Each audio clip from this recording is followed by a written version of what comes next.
One of these bowls of Kung Pao chicken is 670 fewer calories than the other. But does it still taste good? That's the question we answer today in episode 6 of the lower calorie series. First, we'll make a typical restaurant-style version to establish a baseline of calories and understand how it's made. Then we'll analyze where we can make lower calorie substitutions while maintaining roughly the same volume of food and the highest level of taste adherence to the original version. As always, we taste test at the end to see if there are any noticeable changes and tweaks that could be made. Hey everyone, I'm Ethan, a home cooking nerd who likes to find better ways to cook and share them with all of you. Today is Kung Pao chicken, and this is actually the first time that I've made it myself in my own kitchen. And I'll tell you right now, it is definitely going to be in my rotation going forward as a go-to meal. The combination of the chilies they are a bowl, the Sichuan peppercorns, and the peanuts makes something deliciously tasty. So let's dive into that restaurant-style version. Kung Pao chicken is really all about the prep work of the chicken marinade, the stir-fry sauce, the vegetables, and components. The cooking part is only like 3 minutes. For the chicken marinade, it's chicken thighs mixed with Shaoxing wine, soy sauce, cornstarch, and salt that is all mixed together. For the stir-fry sauce, water, honey. Traditionally, you would use Chinese black vinegar, but I had to go for rice vinegar because I couldn't find it. Then soy sauce and cornstarch are mixed together. The cornstarch is really the key here as it will gel the sauce and give us that glossy feeling. For the remaining ingredients, dried red chilies such as our bowl are snipped and the seeds removed, garlic is sliced, ginger is grated, scallions are cut into chunks, and raw peanuts are tossed into a bowl. Lastly, count out 15 to 20 Sichuan peppercorns, and all the ingredients are set up nice and neat for easy access, and let's head to the stove. To stir fry, add the peanut oil to a wok over high heat. Add the peanuts and just lightly fry them for a minute or so before draining and setting aside. The aromatics are then added for just 5 to 10 seconds before being followed by the marinated chicken. Once the exterior is cooked, add the garlic, grated ginger, scallion, and stir fry that for another 30 to 60 seconds. Follow that with your fried peanuts, and finally the stir fry sauce. The heat is then turned off and everything is mixed until that sauce is nice, smooth, and glossy. Serve in a bowl, and let's talk about why this dish is so good. Kung Pao chicken is a well-balanced symphony of tastes and textures. It has a bit of sweetness from the honey, acidic notes from the Shaoxing wine and vinegar, and it gains salty and umami from the soy sauce. Pair that with the fresh ingredients, the spiciness from the dried peppers, and the slightly tingly feeling you get from the Sichuan peppercorns, and you get an addicting taste. But it's the texture that shines just as much. Typical Kung Pao chicken preparations use quite a bit of oil when preparing the dish, and for good reason. It lends to an unctuous mouthfeel that is complemented well by the crunch of the whole peanuts and fresh scallions. Lastly, the cornstarch works as a gelling agent in the sauce to transport those flavors evenly throughout each bite. If this is the ideal bowl, how do we make a lower calorie version that still tastes good? So this restaurant-style version comes in at 1,480 calories, 47 grams of carbs, 109 grams of fat, and 96 grams of protein. If we look at the top 3 caloric ingredients, as you can guess, number 1 is the peanuts, number 2 is the chicken thighs, and number 3 is the peanut oil. So this is where we'll focus on for our substitutions. First up, instead of using 100 grams of peanuts, I'll be using 50 grams of peanuts and 50 grams of water chestnuts, resulting in 260 fewer calories. Though the water chestnuts don't mimic the crunch of a peanut exactly, they do provide another fresh crunch to the stir fry. Second, I'll be using 227 grams of chicken breast instead of chicken thighs. This will lead to 150 fewer calories as chicken breast has much less fat. And for Kung Pao chicken, this is a recipe you actually will see a lot of times with chicken breast or a mix of breast and thigh. So for as far as texture goes, this is really more preference than anything. Lastly, I'll be using 15 grams of oil instead of 45 grams, resulting in 266 fewer calories. Like I mentioned earlier, typical preparations use quite a bit of oil to give this dish a nice gloss. So it'll be interesting to see how this little amount of oil fares in this dish, and we'll find out in the taste test, but first let's go through the step-by-step recipe. To start, we need to get all of our ingredients prepped.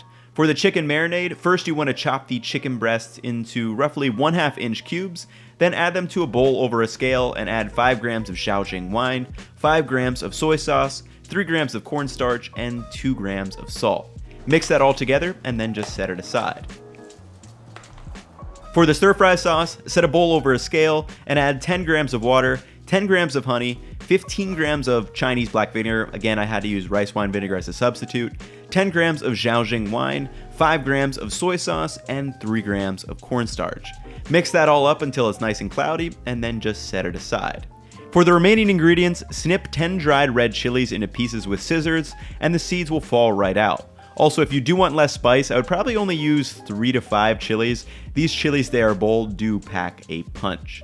Next, measure out 15 to 20 Sichuan peppercorns into a bowl, and as I learned from Kenji Lopez Alt, you actually want to remove these little black berries as we are only after the husks. Lastly, thinly slice the garlic, grate the ginger, cut the scallions into chunks, and the water chestnuts into pieces roughly the same size as the peanuts.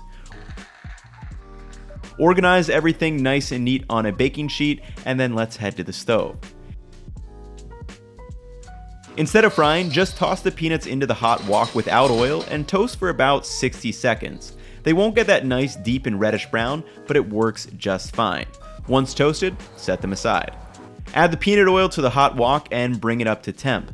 Then add the dried chilies and Sichuan peppercorns for just about 5 seconds, be careful not to burn them, and immediately add the marinated chicken pieces and stir until the exterior is cooked about 45 to 60 seconds. Follow that with the garlic, grated ginger, and scallion, and stir fry for another 60 or so seconds. Then you can toss in the peanuts, stir fry for another 30 or so seconds, and finally add the stir fry sauce and continually mix it until the sauce is smooth and glossy. At this point, you can turn off the heat. If the cornstarch is clumping a little bit, feel free to add a spoonful or two of water to thin it out. And then lastly, I like to sprinkle in a little bit of MSG to up the umami flavor of the dish. Slide that into a bowl, and it is serving time. This lower calorie version comes in at 806 calories, 42 grams of carbs, 41 grams of fat, and 93 grams of protein. Here's a side-by-side shot with the restaurant-style version, and the big one is this one has 68 fewer grams of fat. So let's answer that question. Does it still taste good? I feel like I just got done with a workout. I've been sweating so much in the kitchen between the heat from the walk, no AC in here, though it's not like that hot, it's only like 85 or something, but the sun's like streaming down through the windows and the little fumes from the peppers. I've been sweating a lot for the past like 20, 30 minutes. So it is time to taste test. I have the low-cal version here on my right, and I've got the normal restaurant style one here on my left. So let's just give them a taste test. I can't wait. I took a little nibble in here and there while cooking, but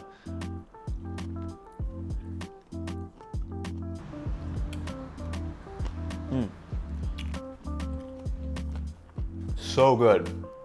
So good. And like I said, this is actually my first time making Kung Pao chicken for myself. I've had it out and at Chinese restaurants, but I've never actually decided to make it myself. And I'm gonna start because it's actually really easy to do. You just have to chop everything up and then it cooks in like 2 seconds. Really nice level of heat too. It's there, it's tingly from the Sichuan peppercorns, spicy from the arbols, but it's not overpowering at all. Let's give this low-cal one a taste. Peppers and stuff in there.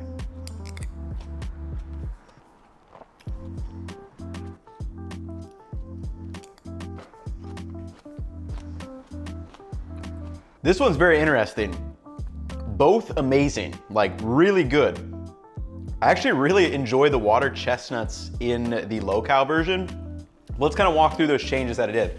So number one was the, more peanuts in this one, half the peanuts in this one, and water chestnuts. I like the water chestnuts better. I like the extra crunch there.